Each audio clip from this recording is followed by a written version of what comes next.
Bismillahirrahmanirrahim. Assalamu alaikum to all my viewers. Welcome to the Chauhan's Knowledge World. I am Professor Amna Shams Chauhan. और आज का हमारा topic है FSC part 1 bio में chapter number 1 में introduction. ठीक है, इसमें हम फर्स्ट ऑफ ऑल देख लेते हैं बायोलॉजी के वर्ड को. Biology. The word biology have been derived from two Greek words. कि जो बायोलॉजी का वर्ड है ये ड्राइव किया गया है दो ग्रीक वर्ड से. ठीक है, अब वो कौन कौन से हैं? एक है बायोस और सेकंड है लोगोस. ठीक है, बायोस का मतलब है लाइफ यानी कि जिंदगी. ठीक है, बायोस का क्या मतलब है? लाइफ. और लोगोस का मतलब क्या है? थॉट और रीजनिंग. कि किसी भी चीज के बारे में सोचना. ठीक है, उसकी वजह तलाश करना. अगर हम बायोलॉजी के वर्ड की एग्जैक्ट डेफिनेशन की बात करें, इसकी एग्जैक्ट डेफिनेशन करें, तो इसकी डेफिनेशन है biology is the study of living things. ठीक है, कि बायो क्या है? लिविंग थिंग्स को स्टडी करना. ठीक है, कि जितनी भी जानदार चीजें हैं उनके बारे में स्टडी करना. Study of living things. ठीक है, अब जो हमारी जो बायोलॉजी की फील्ड है या फिर ब्रांच की अगर हम बात करें तो ये साइंस की ब्रांच है. ठीक है ना, जो बायोलॉजी है ये साइंस की ब्रांच है और इसके जरिए से हम नेचर को समझते हैं. ठीक है, कुदरत के बारे में तमाम चीजें हमें पता चलती हैं. अब इसके बाद हम बात कर लेते हैं बायोलॉजिस्ट की कि बायोलॉजिस्ट कौन होता है. ठीक है, बायोलॉजिस्ट. अब जो बायोलॉजिस्ट है ये वो पर्सन है जो कि वर्क करता है, स्टडी करता है, एक्सपेरिमेंट्स करता है, सब कुछ करता है बायो की फील्ड के लिहाज से. ठीक है, कि जो इसका वर्क है वो किसके ऊपर है? बायोलॉजी के ऊपर है. अब जो एक बायोलॉजिस्ट है ये लिविंग पार्ट्स ऑफ नेचर को तो स्टडी करेगा. ठीक है, ये तो देखेगा कि नेचर में कौन कौन सी जानदार चीज़ें पाई जाती हैं, उनके इफेक्ट क्या हैं, या वो कैसी अपनी लाइफ को गुजारते हैं. इस तरह की तमाम चीज़ें एक बायोलॉजिस्ट स्टडी करेगा. मतलब लिविंग पार्ट को तो वो स्टडी करेगा. इसके साथ साथ वो ये भी स्टडी करेगा कि जो हमारे इन्वायरमेंट के अंदर नॉन लिविंग थिंग्स प्रेजेंट हैं वो कैसे अफेक्ट कर रही हैं लिविंग थिंग्स को या लिविंग पार्ट ऑफ नेचर को. ठीक है, कि जितने भी बेजान चीज़ें हैं वो किस तरीके से अफेक्ट करती हैं, किस तरीके से असर करती हैं लिविंग थिंग्स के ऊपर, लिविंग पार्ट्स के ऊपर. क्लियर? कि बायोलॉजिस्ट जो है वो क्या करता है कि डील करता है लिविंग पार्ट ऑफ नेचर के साथ भी. और सेकंड क्या है इसका कि जो नॉन लिविंग थिंग्स हैं वो किस तरीके से अफेक्ट करती हैं, असर करती हैं लिविंग थिंग्स के ऊपर. लिविंग थिंग्स और लिविंग पार्ट्स ऑफ नेचर. ठीक, अच्छा, इसके बाद हम बात कर लेते हैं लाइफ की. ठीक है, कि लाइफ क्या है.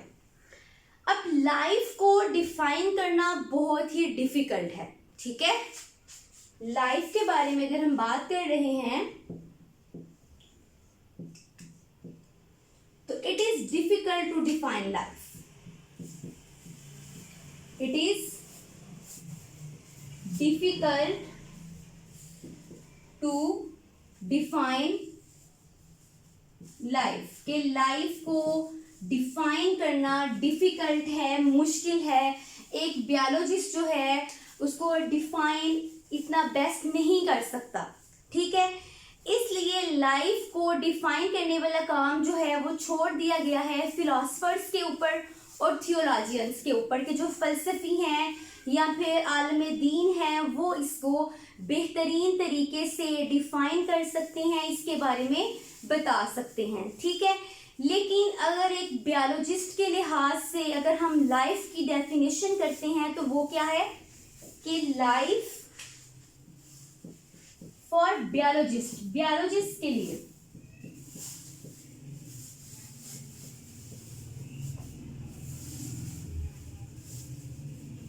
लाइफ क्या है, life is a set of characteristics, ठीक है, life is a set of characteristics that distinguishes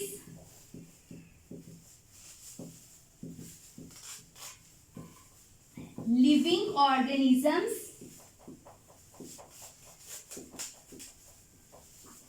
from non-living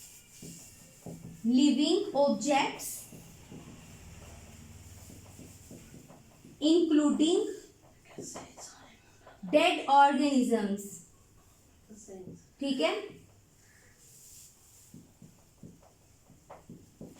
कि लाइफ बायोलॉजिस्ट के लिए लाइफ की डेफिनेशन क्या है कि life is a set of characteristics, के लाइफ क्या है, खसूसियात का एक सेट है, ठीक है, कैरेक्टरिस्टिक्स का सेट है जो कि डिस्टिंग्विशेस करेगा, किसमें डिस्टिंग्विशेस करेगा, लिविंग ऑर्गेनिजम्स में और नॉन लिविंग ऑब्जेक्ट्स में, ठीक है, कि जितनी भी जानदार चीजें हैं उनमें और नॉन लिविंग ऑब्जेक्ट्स में, बेजान चीजों में, और इन नॉन लिविंग ऑब्जेक्ट्स में डेड ऑर्गेनिजम्स भी आएंगे, ठीक है, जो चीज मुर्दा है, ठीक है, जो मतलब कि जो भी चीजें डेड हो चुकी हैं, जितने भी ऑर्गेनिजम्स डेड हो गए हैं वो भी किस में इंक्लूड किए जाएंगे, नॉन लिविंग ऑब्जेक्ट्स में। तो लाइफ इस तरीके से डिफाइन करता है एक बायोलॉजिस्ट कि लाइफ क्या है, खसूसियात का सेट है जो कि डिस्टिंग्विशेस कर देगा लिविंग ऑर्गेनिजम्स में और नॉन लिविंग ऑब्जेक्ट्स में। क्लियर। अब हम ये देख लेते हैं कि जो लिविंग ऑर्गेनिजम्स हैं उनकी कैरेक्टरिस्टिक्स क्या हैं, ठीक है।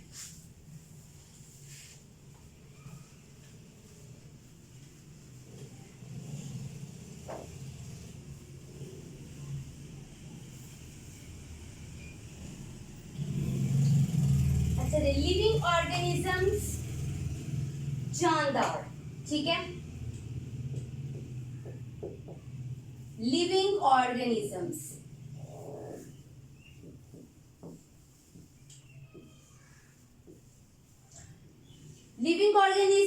जानदार यानी कि इंसान, ठीक है, जानवर, पौधे, ठीक है, जितनी भी जानदार चीजें हैं उनकी कैरेक्टरिस्टिक्स क्या हैं, उनकी खसूसियात क्या हैं, तो ये हम यहाँ पे वन बाय वन डिस्कस करेंगे, ठीक है।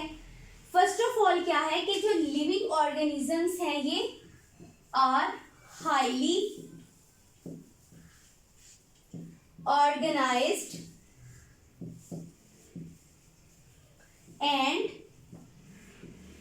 कॉम्प्लेक्स एंटिटीज, ठीक है, कि जितने भी लिविंग ऑर्गेनिजम्स हैं ये ऑर्गेनाइज होते हैं, मतलब कि एक तरतीब के साथ होते हैं, ठीक है, एंड कॉम्प्लेक्स, और ये पेचीदा होते हैं। क्लियर, कि जितने भी लिविंग ऑर्गेनिजम्स हैं ये एक तरतीब के साथ होंगे और ये पेचीदा होंगे, ठीक है। उसके बाद हम इसमें नेक्स्ट डिस्कस करते हैं कि आर कंपोज्ड ऑफ वन और मोर सेल्स, के लिविंग ऑर्गेनिजम्स जो हैं ये एक या फिर एक से ज्यादा सेल्स के साथ मिलकर बने होते हैं।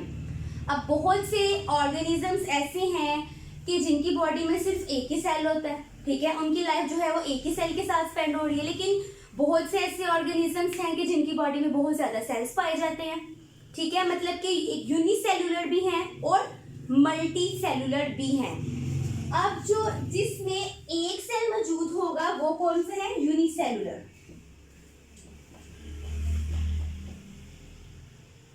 और जिसमें ज्यादा सेल्स पाए जाते हैं वो है मल्टी सेलुलर। ठीक है, अब यूनिसेलुलर में कौन सी ऑर्गेनिजम्स आती हैं, जैसे कि बैक्टीरिया है। ठीक है, बैक्टीरिया में सिर्फ एक ही सेल होता है। क्लियर, इसलिए एग्जांपल हम लिख लेते हैं, जैसे एक बैक्टीरिया। उसके बाद है multi cellular. Multi cellular organisms ऐसे तमाम ऑर्गेनिजम्स के जिनमें ज्यादा सेल्स पाए जाते हैं, जैसे कि एनिमल्स हैं, ह्यूमंस हैं। ठीक है, फॉर एग्जाम्पल एनिमल्स, ह्यूमंस। अब इसमें नेक्स्ट है कंटेन जेनेटिक प्रोग्राम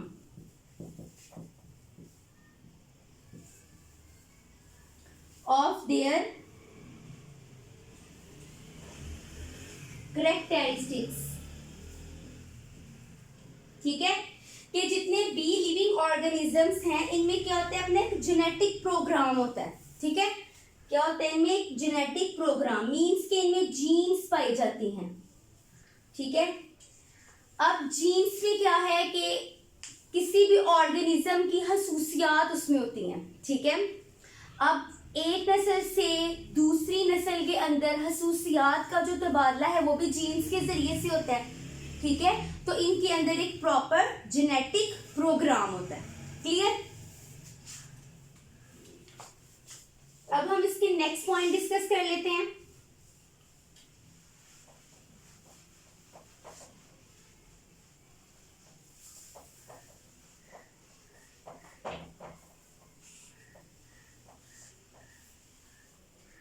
अच्छा, अब जितने भी लिविंग ऑर्गेनिजम्स हैं ये क्या करते हैं कि ये एनर्जी को प्रोड्यूस भी करते हैं और यूज भी करते हैं। क्लियर, कैन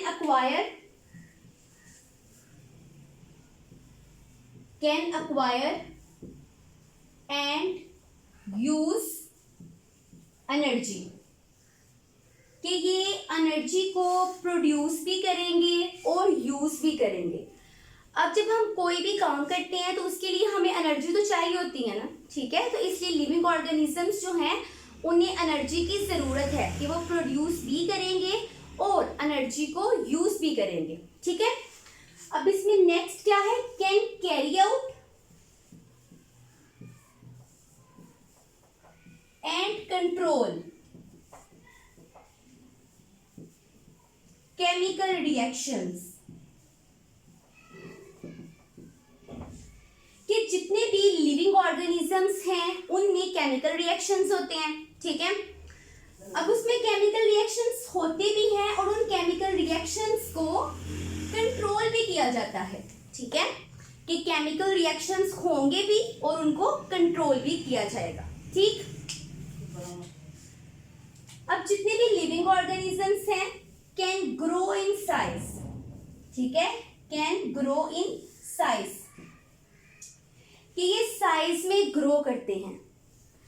अब जितने भी लिविंग ऑर्गेनिजम्स हैं वो एक साइज तो नहीं रहता उनका।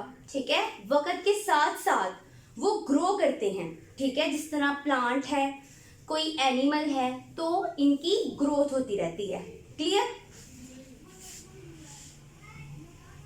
अच्छा, उसके बाद ये है कि ये मेंटेन करते हैं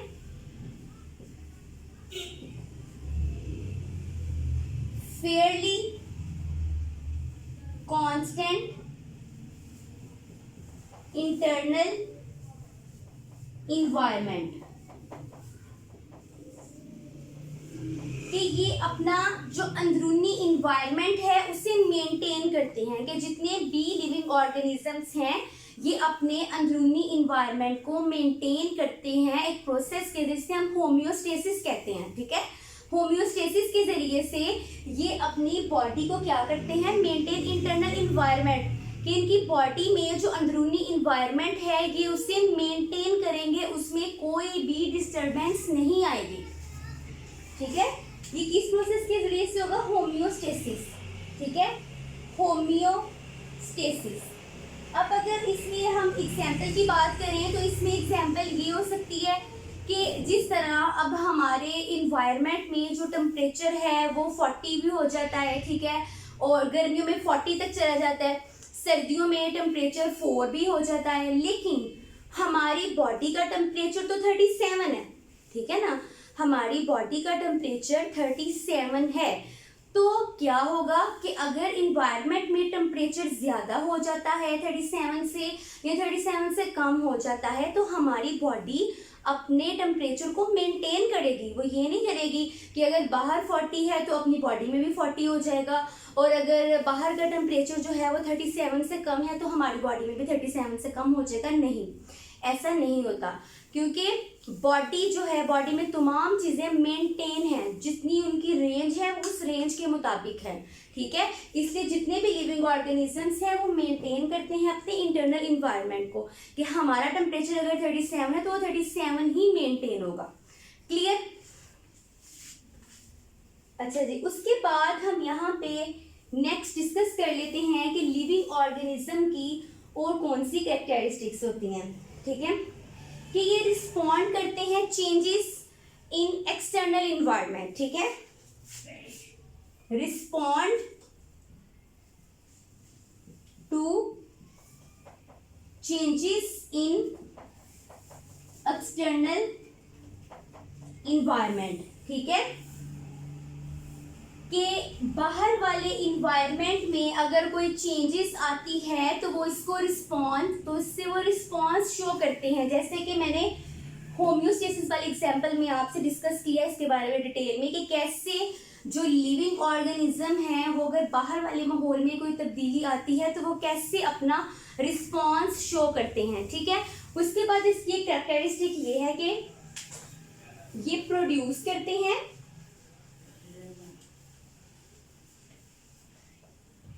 ठीक है, ये प्रोड्यूस करते हैं offspring similar to themselves,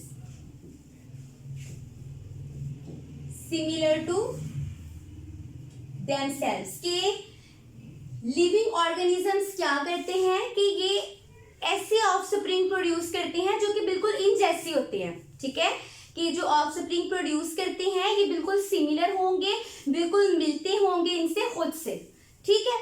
तो आज के इस लेक्चर में हमने डिस्कस किया कि बायोलॉजी का वर्ड क्या है, ठीक है, वो ड्राइव ग्रीक वर्ड से हुआ है, ठीक है। उसके बाद हमने लाइफ को डिस्कस किया कि लाइफ की डेफिनेशन क्या है, उसमें क्या क्या चीज़ें डिस्कस होती हैं, ठीक है। उसके बाद हमने लिविंग ऑर्गेनिजम्स की तमाम कैरेक्टरिस्टिक्स को डिस्कस किया। Thanks for watching. Please subscribe to my channel and press the bell icon for the latest updates. Allah Hafiz.